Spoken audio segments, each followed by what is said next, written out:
វគ្គមុនខ្ញុំបានផុសជាមួយនឹងវិធីធ្វើទឹកប៉ាឡេលាបស្បែកឲ្យស្បែកយើងស្អាតសាច់យើងចាំផ្ចិតរឹងរងហើយក៏ជួយព្យាបាលស្បែក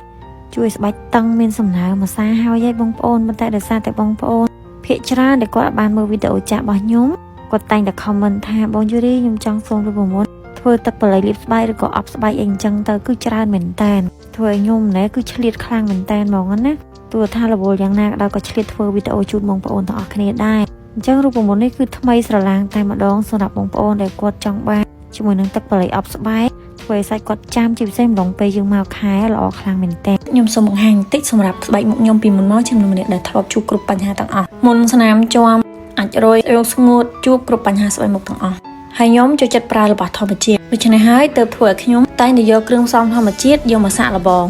សាកប្រើដោយខ្លួនឯងបានផលទទួលបានស្បែកមុខស្អាតទើបហ៊ានចែកចាយទៅដល់បងប្អូនទាំងអស់គ្នាហើយដោយសារ៉ូវីតាមីនចម្រុះនេះនៅជាមួយខ្ញុំច្រើនឆ្នាំហើយជាផលិតផលដែលលាបឲ្យធ្វើឲ្យស្បែកមុខតឹងភ្លឺថ្លាម៉ត់អលងជួយការលាបលេឲ្យមានសុខភាពកាន់តែខ្ពស់ពេលព្រឹកឡើងខ្ញុំលាបសារ៉ូវីតាមីនចម្រុះខ្ញុំលាប collagen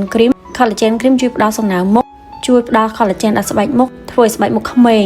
ស្ទេពទី3ខ្ញុំលាបជាមួយនឹងលេការពារកណ្ដាលថ្ងៃជប់ឡើងខ្ញុំលាបសារ៉ូបដោះកោសិកាហើយនិង collagen cream ពេលយប់ខ្ញុំលាបតែ2មុខទេប៉ុន្តែពេលថ្ងៃខ្ញុំលាប3មុខចូលគ្នាបើទោះជាខ្ញុំចង់ make up អីតិចតួចពីលើមកក៏ធ្វើ make up ខ្ញុំជាប់បានយូរចូលល្អដែរលេការពារកណ្ដាលថ្ងៃមាន UV ការពារខ្ពស់លាបភ្លាមមុខចាំងគីឡូភ្លាមដល់សំណើមអត់ធ្វើឲ្យស្ទះរន្ធញើសអត់ធ្វើឲ្យមុខស្ងួតទេខ្ញុំពិតជាសប្បាយចិត្តដែលខ្ញុំមានផលិតផលនៅក្នុងដៃដែលមានគុណភាពស្អាតទាំងខ្លួនឯងស្អាតទាំងបងប្អូនដែលបានប្រើប្រាស់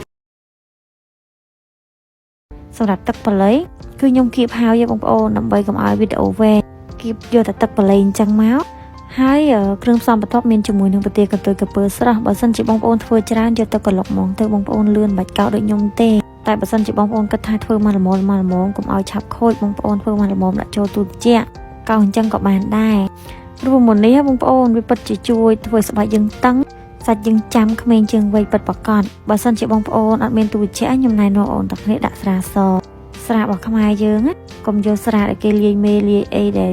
លក្ខណៈថាពេលដែលយើងយកប្រើប្រាស់លើស្បែកទៅវាអត់សូវទទួលបានផលទេបងប្អូនទិញស្រាតែបងប្អូនខ្មែរយើងគាត់បិទដោយខ្លួនឯងគឺល្អខ្លាំងមែនតើបន្ទាប់មកខ្ញុំដាក់ជាមួយនឹងទឹកឃ្មុំ1ស្លាបព្រាបាយខ្ញុំដាក់ជាមួយនឹងប្រេងដូងត្រជាក់3ស្លាបព្រាបាយបងប្អូនចង់ដាក់ប៉ុន្មានក៏បានដែរសេតែបងប្អូនទេតែបើសិនជាបងប្អូនដាក់ប៉ាហើយខ្ញុំនឹងគឺទទួលបានផលហ្មងបងប្អូនចង់បន្ថែមក្រូចពោធិ៍សាត់បន្ថែមតិចក៏បានដែរប៉ុន្តែដោយសារតែខ្ញុំអត់មានក្រូចពោធិ៍សាត់អញ្ចឹងខ្ញុំអត់ដាក់ងាយមែនតើណាបងប្អូនទាំងអស់គ្នាហើយសម្រាប់វិធីនេះបងប្អូនអាចយកទៅអប់ស្បែកជារៀងរាល់ថ្ងៃបានណាតែបើសិនជាបងប្អូនអត់មានទូត្រជាក់បងប្អូនអាចដាក់ស្រាសបានបងប្អូនអាចប្រើតែម្ដងពេលយើងមកខែមកគឺល្អខ្លាំងមែនតើហ្មងវាជួយងុំសរសៃល្អខ្លាំងណាហើយពេលដែលបងតាំងនេះដាក់ស្រាសមិនបាច់ដាក់ចូលទូត្រជាក់ក៏បានដែរទុកបានយូរមែនតើ